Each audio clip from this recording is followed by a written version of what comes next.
Hi, I'm Mark, and today on Outside View's Midday Devolution video, I want to talk about Northern Ireland.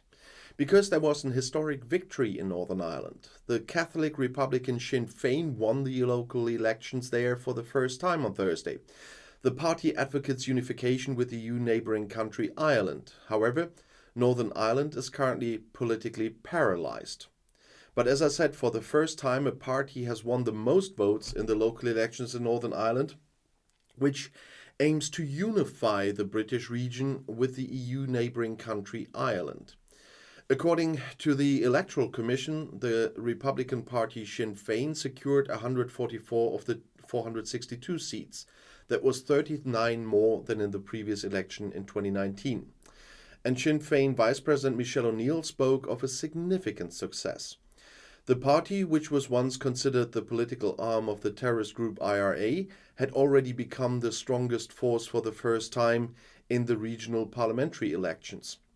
The largest Protestant unionist force, the DUP, received 122 mandates. That's the same number as in 2019.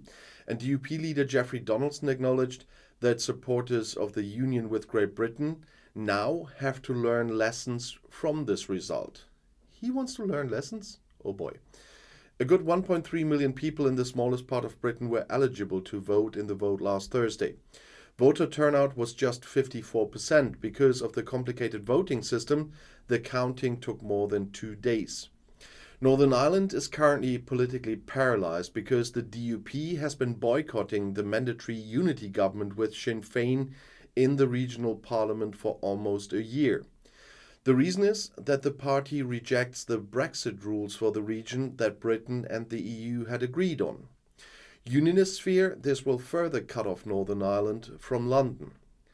The local elections were also seen as a mood test for the reform of the Northern Ireland Protocol sealed in March, the so-called Windsor Framework, through which the region remains part of the EU internal market and must therefore comply with some EU rules. The DUP has, as I said, been boycotting the unity government with the nationalists required by the 1998 Good Friday Agreement for a year because it rejects the rules for Northern Ireland provided for in the Brexit agreement. The DUP fears these could move the region further away from the UK.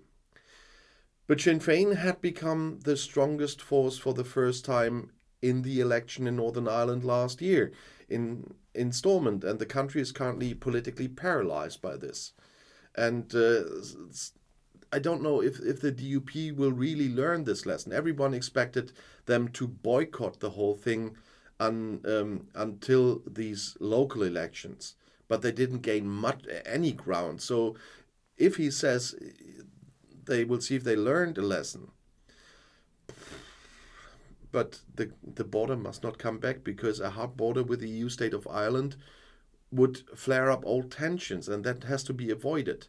And yes, that means that some trade barriers for goods have arisen between Northern Ireland and Great Britain, but it's still not a reason to paralyze the whole area.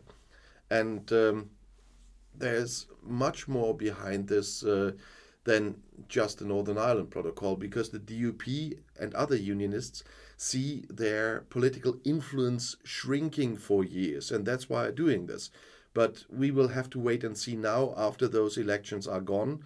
We all knew until these elections nothing would happen, if the DUP will move now. But I personally wouldn't bet on it, unfortunately, because if you know Jeffrey Donaldson, everything is impossible there. And I'll see you in my next video. I'll be back.